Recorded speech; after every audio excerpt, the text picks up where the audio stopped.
Olá, amigos. Essas são as notícias do Informe Uniswan de hoje, especial Intercom Caxias do Sul. Jovens estudantes da Universidade da Amazônia contam como é a comunicação em Belém do Pará. Coordenador do tema Comunicação, Espaço e Cidadania elege o artigo da aluna da Uniswan como o melhor trabalho e mais original na divisão temática. Futura jornalista de Minas Gerais apresenta artigo sobre a queda da obrigatoriedade do diploma de jornalismo e foca sua pesquisa na Globo e na FENAGE. Hoje o nosso programa está imperdível. Não saia daí, fique ligado. Eu sou Ana Valéria. E eu sou Alexandre Madruga e o Informe Uniswan começa agora.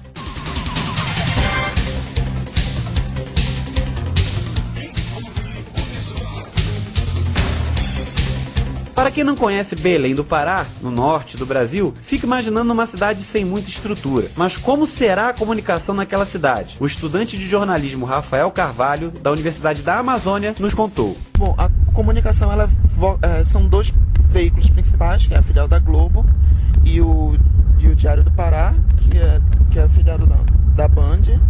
E é muito... Assim, tem uma boa absorção do mercado. O mercado tem uma boa absorção, mas é principalmente em agências. Agência de notícias tem algumas também em Belém.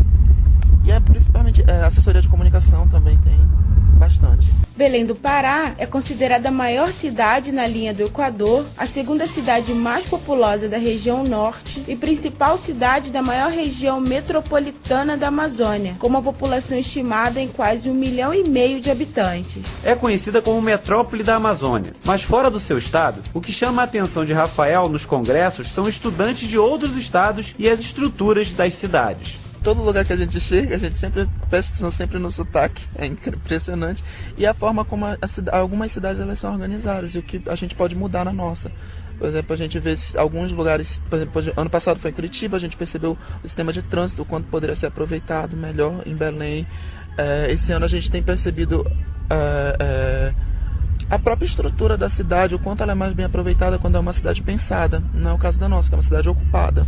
Também da Amazônia, a estudante de jornalismo Anelisa nos contou como é a sua universidade de jornalismo por lá.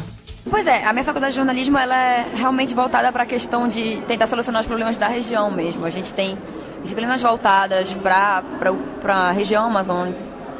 E é justamente isso, a maioria dos estágios também na nossa área também são voltadas para essa questão. Pelo menos a minha formação sempre foi de ONGs ou assessores de imprensa que fossem de empresas de meio ambiente.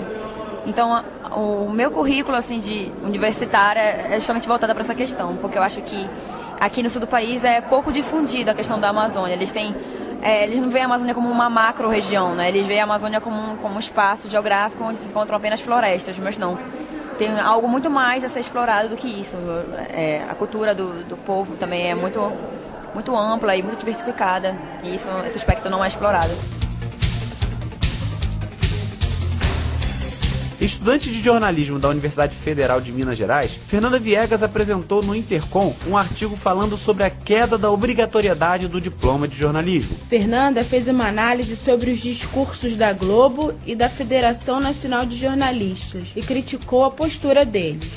Eu acho que as discussões foram superficiais, foram fracas, no sentido de que está falando da nossa profissão. Então, nós, enquanto profissionais, ou até mesmo como trabalhadores nessa área, deveríamos ter nos preocupado e falado sobre nós. A gente tem um espaço para discutir isso e a gente não utilizou disso. Então, eu acho que as discussões começaram lentas, fracas, e elas continuam assim. E a gente agora fraquejou, e eu acho que a discussão devia retomar. Acho que a gente devia discutir sobre isso, porque isso é o nosso futuro, isso é o nosso trabalho, isso é o nosso dia a dia, isso é o que a gente gosta de fazer ou se propôs a fazer para viver. Então, a gente está se negando, né? Tá negando o nosso ofício. Então eu acho isso assim, até eu não consigo nem entender por que isso acontece, por que isso aconteceu, mas acho que ainda há tempo. Por isso eu trouxe um trabalho sobre o assunto. Acho que ainda sempre há tempo de discutir. A abordagem da estudante de jornalismo, Fernanda Viegas, foi pegar dois lados da questão, quem era contra e quem era a favor. Meu trabalho foi o seguinte, eu escolhi discursos opostos, né? Eu já sabia a posição dessas duas empresas e por isso escolhi. Também pela importância que elas têm na sociedade brasileira. Foi algumas repercussões para fora do país, compararam muito o Brasil com outros países, mas isso não é minha intenção. E eu quis mostrar o que essas empresas pensam e veem da profissão, que elas ganham dinheiro sobre essa profissão. Então, o que elas pensam do jornalismo? O que elas acham desse profissional? E aí tentei trazer pelo discurso dele, pela fala deles, como eles argumentam em prol ou contra do diploma. Eu vi que a Globo é favorável, totalmente favorável a essa questão, principalmente pela prática que ela já tem de não contratar somente profissionais formados, e a FENAGE é totalmente contra, já que ela é o sindicato que defende e luta em prol dos jornalistas. Fernanda não ficou em cima do muro e ainda deu uma aula do que é ser jornalista.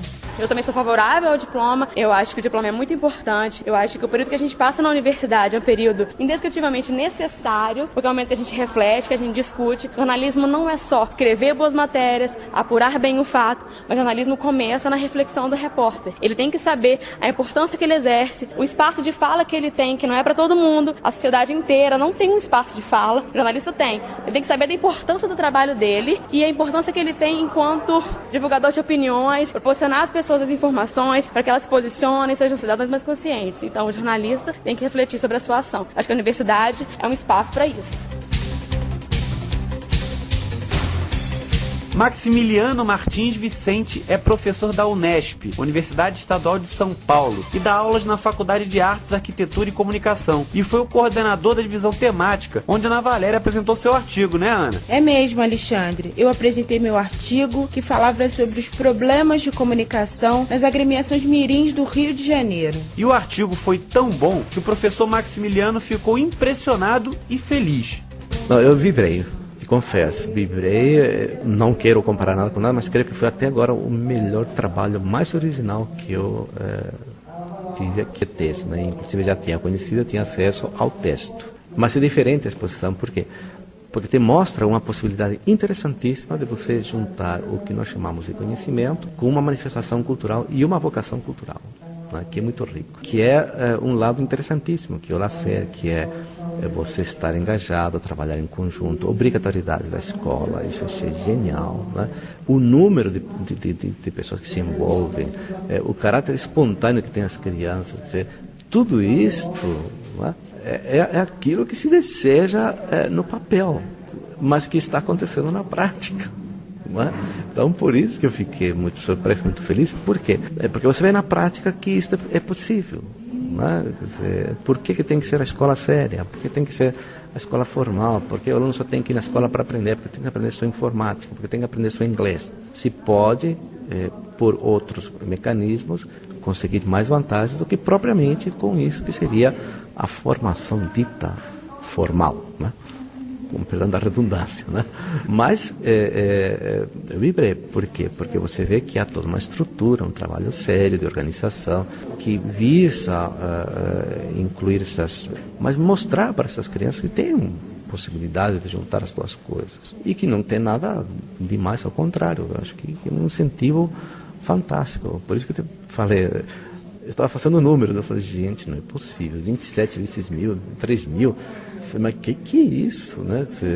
Não é por nada, mas é praticamente o triplo de crianças que tem em Bauru, que é onde eu moro. Veja a dimensão, né? Qual foi o meu parâmetro de medida. Então, por isso eu creio que assim, é uma apresentação muito feliz, muito oportuna, porque a sessão hoje era sobre extensão, que eu apontei no início, de que a extensão sem esse vínculo, né, com a pesquisa, saber, não tem sentido. Mas também só isso não leva a nada. O professor Maximiliano nos contou como funciona a graduação no exterior. São duas instâncias muito diferentes, né? Que nós almejamos é a união da graduação com a pós-graduação, ou seja, a pesquisa repercutindo no conhecimento que se transmite na aula. Mas isto lá fora não é tão visível, né? Então, claro, são duas instâncias completamente separadas, né?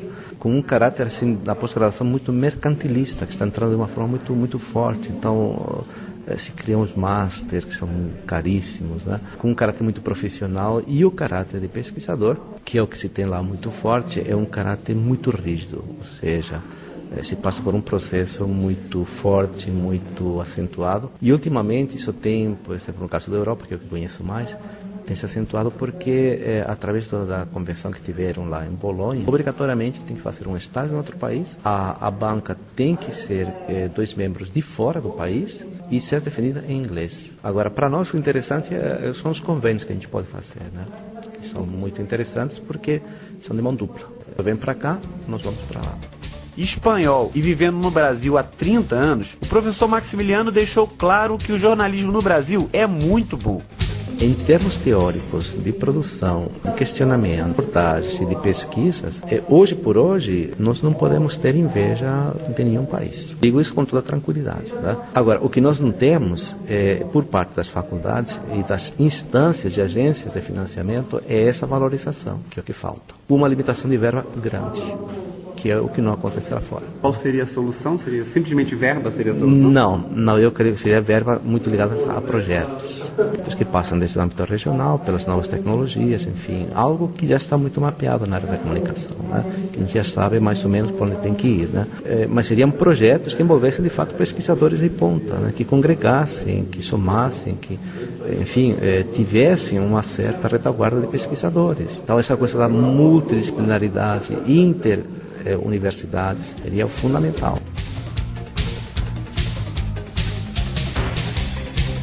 E essa foi nossa última edição do Informe Uniswan, diretamente daqui de Caxias do Sul. O Intercom foi muito bom, nos deu muito trabalho, mas felizmente deu tudo certo. Agradecemos a todos que de alguma forma nos ajudaram a estar e trabalhar por aqui. Agora é partir para o aeroporto, voltar para a Uniswan, cheio de novidades e muito aprendizado. Nos vemos novamente aí no Rio de Janeiro. Tchau!